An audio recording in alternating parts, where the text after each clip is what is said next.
खुदा के कलाम में से हम पढ़ेंगे।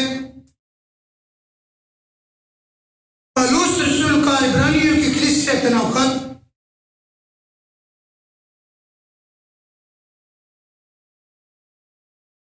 उसका 3रा बाब,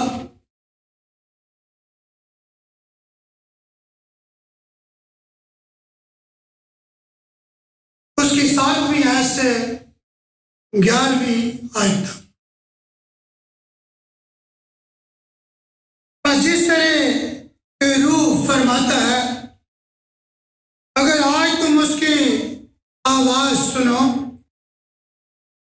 तो अपने दिलों को सख्त ना करो, जिस तरह गुस्सा दिलाने के वक़्त आजमाइश के दिन जंगल में किया था, जहां तुम्हारे बाप दादा ने मुझे जांचा और आजमाया और 40 वर्ष तक मेरे काम देखे। इसलिए मैं उस पुष्ट से नाराज हुआ और कहा कि इनके दिल हमेशा गुमराह होते रहते हैं और उन्होंने मेरी राहों को नहीं पहचाना। चुनांचे मैंने अपने गज़ब में कसम खाई है कि ये मेरे राह में दाखिल ना होने पाएंगे। खुदावंद के पाक कलाम के पढ़े जाने पे खुदावंद की बरकत। जैसे मैंने टाइटल यहाँ में बोला, पौलुस रसूल का खत इब्रानियों के नाम, इस टाइटल में कौन लोग हैं? 3रे बाब की पहली आयत में हम देखते हैं, बाप भाइयों, तुम जो आसमानी बुलावे में शरीक हो। ये बातें, ये कलाम उन लोगों के लिए है जो आसमानी बुलावे में शरीक है। जिनको दावतनामा दिया गया,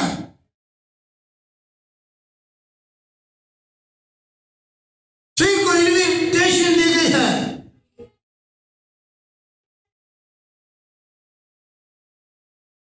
और आप सब वही लोग हो जिस कलाम को सुन रहे हो और आप भी इस पाक बुलावे में शामिल हो।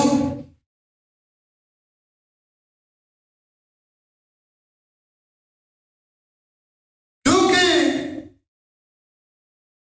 खुदा का बंदा फरमाता है कि रूहुल कुद्दुस फरमाता है,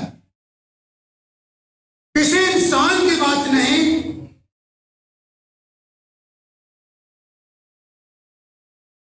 बल्कि लिखा है जिस तरह के रूहुल कुद्दुस फरमाता है। क्या फरमाता है?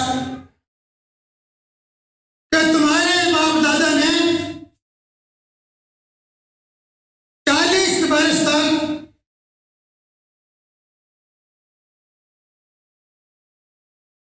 मेरे काम देखे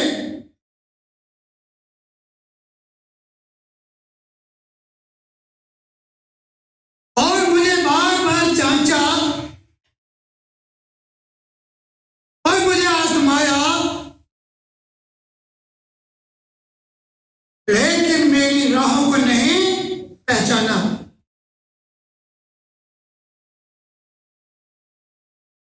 क्योंकि ये लोग नाफरमान लोग, 40 वर्ष तक खुदावंद उनके आगे आगे चलता रहा, खुदावंद उनके साथ रहा,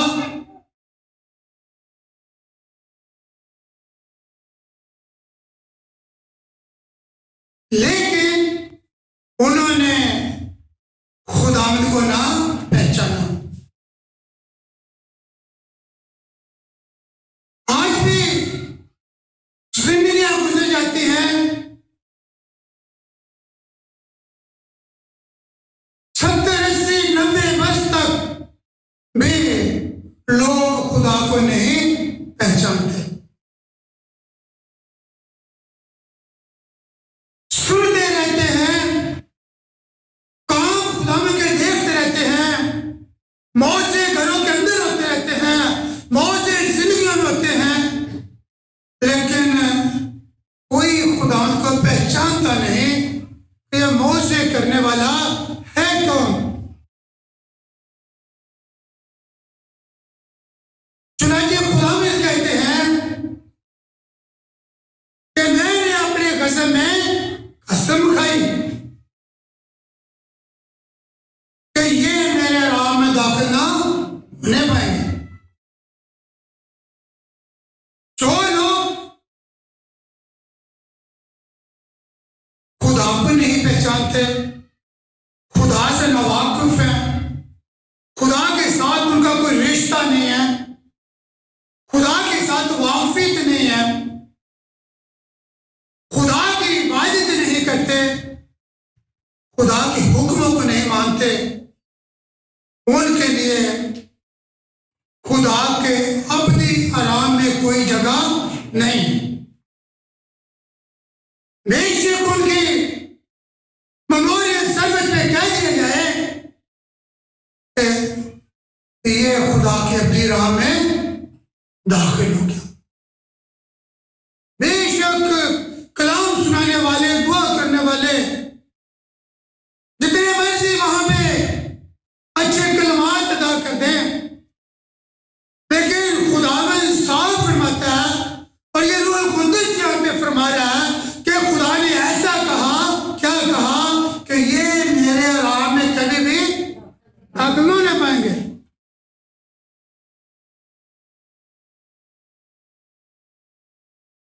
क्योंकि उन्होंने खुशखबरी के पैगाम को जो खुदा के बंदा मूसा की मार्फत दिया गया था, उस खुशखबरी के कलाम को कबूल ना किया और वो ईमान ना लाए।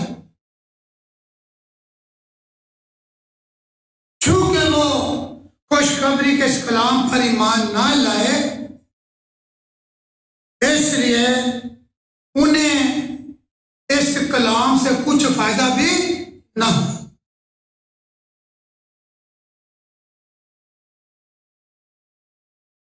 इसलिए इस खुशखबरी के कलाम को तो हर रोज आपको दिया जाता है, हर रोज आप पढ़ते हो, इसको ईमान के साथ कबूल करना है।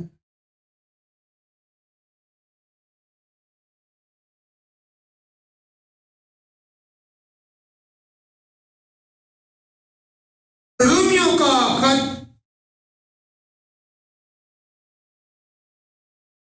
उसका 6वां बाब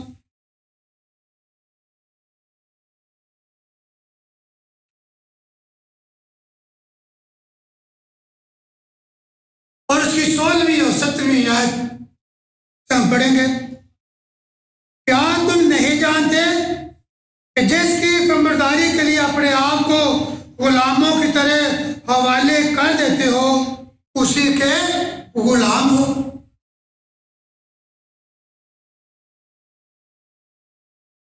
जिसके फरमाबरदार हो खा गुनाह के जिसका अंजाम मौत है, और खा फरमाबरदारी के जिसका अंजाम रास्तबाजी है। क्या तुम नहीं जानते कि जो शख्स किसी की फरमाबरदारी करता है वो उसका गुलाम होता है, वो खा गुनाह का हो का रास्तबाजी का हो। इसलिए मेरे अजीजों,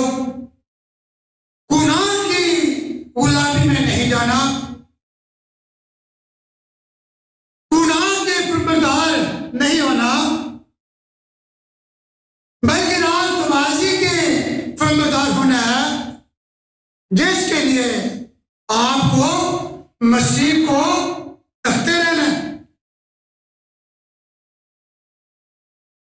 अपनी निगाहें मसीह पे लगाए रखना है।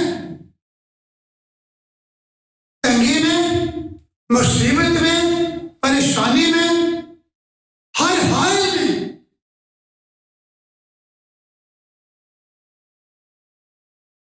इसलिए खुदा का बंदा फरमाता है कि मैं अपनी आंखें पहाड़ों की तरफ उठाऊंगा और मेरी कुम्भ कहां से आएगी? मेरी कुम्भ खुदा से। अपने निजात देने वाले यीशु मसीह को तकते रहना है और खुदा के सराह में दाखिल होने के लिए रुकना नहीं है, थकना नहीं है, ईमान में मजबूत होना है। अगरचे खुदा बाप ने तख्लीक के वक्त तमाम काम मुकम्मल कर लिए और लिखा है 7वें दिन खुदावंद ने आराम किया। जब खुदावंद ने सारे काम कर लिए तो 7वें दिन को मुबारक ठहराया। क्या खुदावंद थक गया था?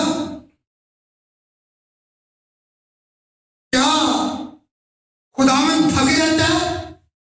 क्या खुदावंद को इंसानी जिस्म की तरह, हमारी तरह आराम की जरूरत थी?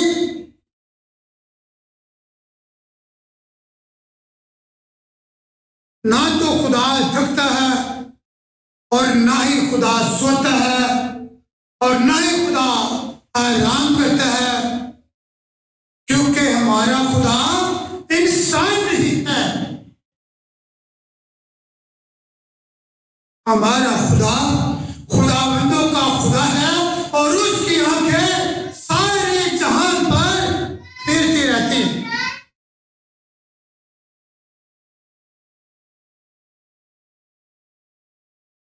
इसलिए ना उसने आराम किया और ना उसे आराम करने की जरूरत थी। उसने इस दिन को मुकद्दस ठहराया और अपना काम मुकम्मल करके मेरे रात लेकिन नमूना ठहराया कि काम करने के बाद आराम किया जाता है। और आप जब इस जमीन में रहते हो तो आपके जिम्मे बहुत से काम हैं। खुदा के कलाम में लिखा है खुदा ने हमें पानी मारने के लिए कल किया तो हमारी पैदाइश से पहले इसने मुकर्रर कर दिए। हमें यूं ही पैदा नहीं किया गया और आप बेमकसद नहीं हो। खुदा ने एक मकसद के लिए आपको पैदा किया। और नेक ईमान के वास्ते तो खुदा ने आपकी पैदाइश से पहले आपके लिए काम मुकर्रर कर दिए। उन कामों को क्या करना है? अब करने का वक्त है। जब तक जिंदा है हमें कामों को करना है।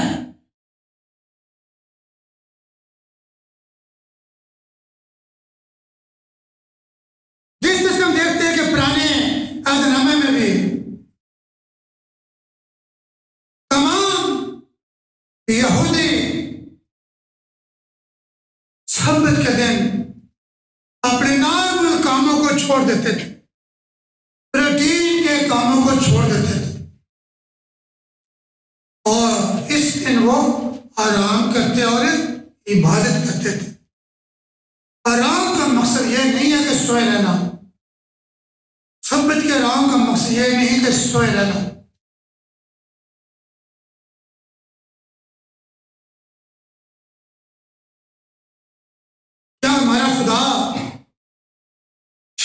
में काम करके 7वें दिन सो गया। 7वें दिन क्या किया खुदा ने? सो नहीं गया, खुदा जागता रहा। उन कामों को देखा जो खुदा ने किए, खुश हुआ उन कामों से जो खुदा ने किए, ये कामों से खुश हुआ। ये नहीं कि सब्त का दिन आराम का और सब्त का दिन सोने का और देर तक सोए रहने का।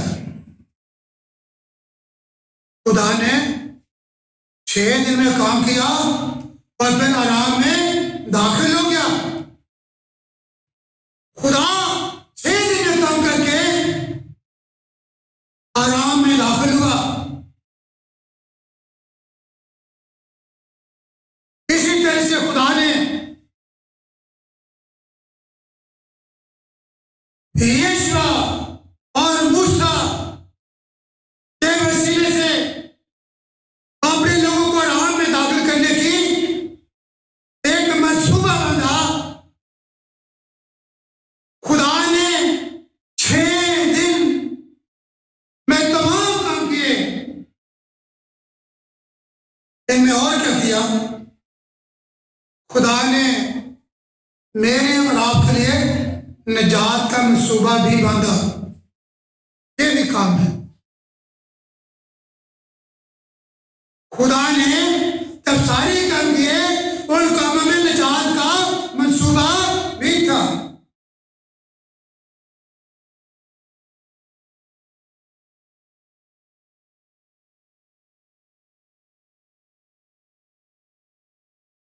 खुदा जब 6 दिन काम करके आराम में दाखिल होता है तो जिस तरह से मूसा की मार्फत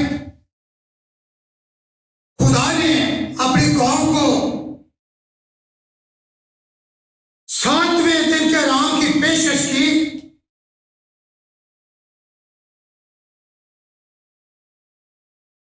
लेकिन वो दाखिल ना हुए।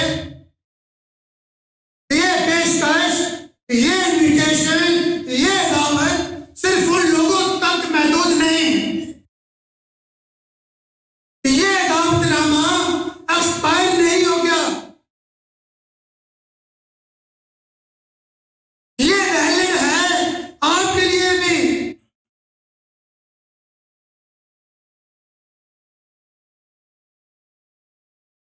ये दावतनामा आज खुदा यीशु मसीह के वसीले से मुझ तक और आप तक पहुंच रहा है। सब्त का दिन जिसे लोग आज भी सब्त का दिन उसी तरह मनाते हैं। चंद लोग मरकज की इंजील के दूसरे बाब की 23 से 28 आयत पढ़े तो रास्ते में जाते हुए देखते हैं कि शागिर्दों ने बालें तोड़ी और लोग कहने लगे कि ये क्या कैसे लोग हैं जो सब्त के जिन्होंने बालें तोड़ी हैं, काम किया है। हमें सब्त के दिन ऐसा कोई काम नहीं करना जो खुदा की मर्जी शरीयत के खिलाफ हो।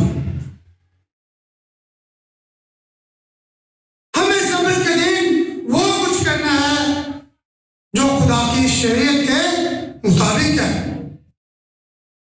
इसलिए खुदा ने कहा इब्ने आदम सब्त का मालिक है। इब्ने आदम सब्त का मालिक है, क्योंकि जब वो कहते हैं कि इब्ने आदम सब्त का मालिक है तो इसका मतलब है खुदा आराम का मालिक है।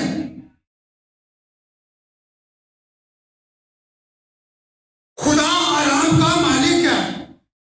इसलिए वो कहता है नींद उठाने वालों और बोझ से दबे हुए लोगों मेरे पास आओ, मैं तुम्हें आराम दूंगा। क्योंकि वो चाहता है हम उसके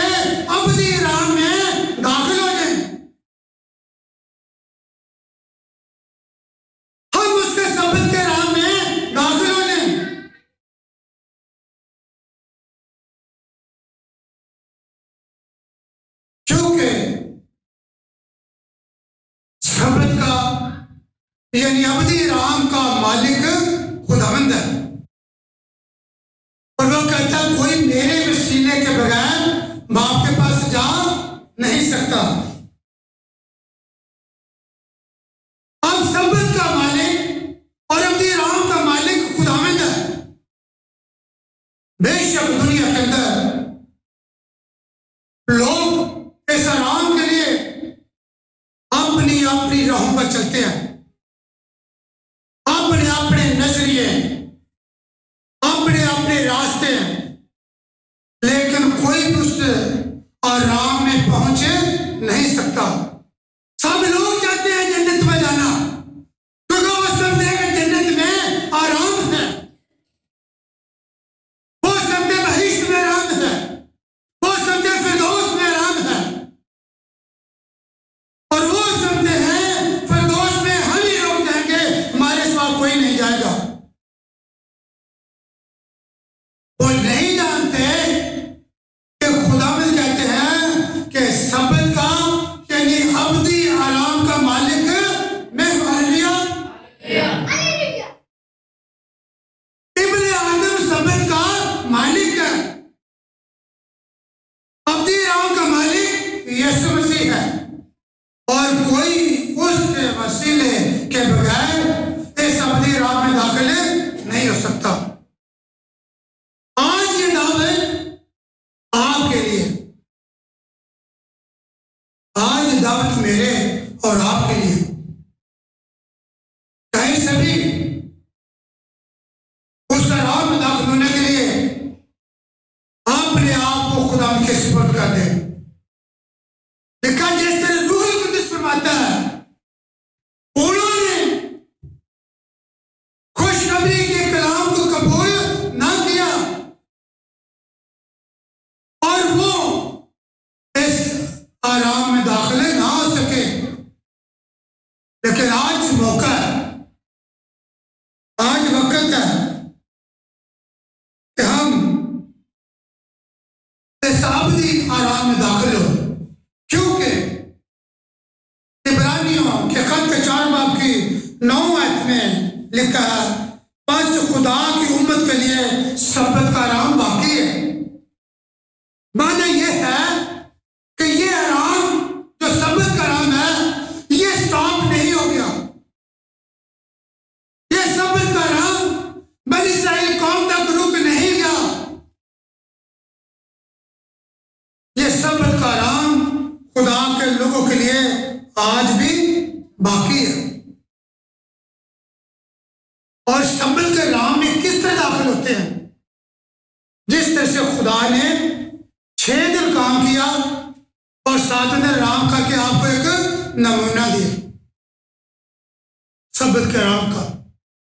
खुदा थकता नहीं, खुदा को आराम की जरूरत नहीं। जिस तरह खुदा यीशु मसीह ने बपतिस्मा देकर कहा हमें सारी रास्तबाजी इसी तरह से पूरी करना है, यह एक नमूना था मेरे और आपके लिए। खुदा ने सबत के दिन के लिए 6 दिन काम करके आराम इसलिए किया, काम के लिए नमूना हो कि आपने काम करके फिर जब यहां से रुखसत होना, आपके लिए सबत का आराम बाकी है। अब मेरे अजीजों, आपके लिए कौन खुशखबरी है? आपके काम खुदा में यीशु मसीह ने कर दिए। जोर दे तालियां बताइए आप।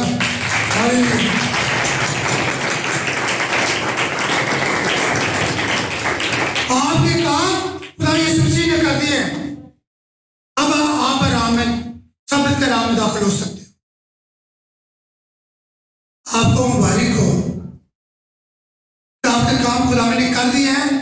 क्या कब्र का मैंने उठाने वाले बोझ से दबे हुए लोगों मेरे पास आओ, मैं तुम्हें आराम दूंगा। तो आपका काम हो गया। हालेलुया हालेलुया, आपका तो काम हो गया। जब आप अपना बोझ खुदा को दे देते हो तो क्या होता है? जब बोझ दे दिया तो आप आराम में दाखिल हो गए। आपके काम खुदा ने कर दिए। अब झूठ किस बात की है? फकत इस खुशखबरी के खिलाफ को ईमान के साथ आपने सिर्फ कबूल करना है, तो आप इस आराम में दाखिल हो जाओगे। आपके काम हो गए। अपने आंखें बंद करेंगे, अपने सिर को झुकाएंगे और शुक्र करेंगे खुदा का कि जिसने मेरे और आपके सारे गुनाह माफ कर दिए, जिसने मेरा और आपका बोझ उठा लिया, हमें सारे कामों से निजात दी, हमें सारी मेहनत से आराम दिया और अपने अब्दी राह में हमें शामिल किया। खुदा तेरा शुक्र हो, यीशु नाम से मांगा और पाया।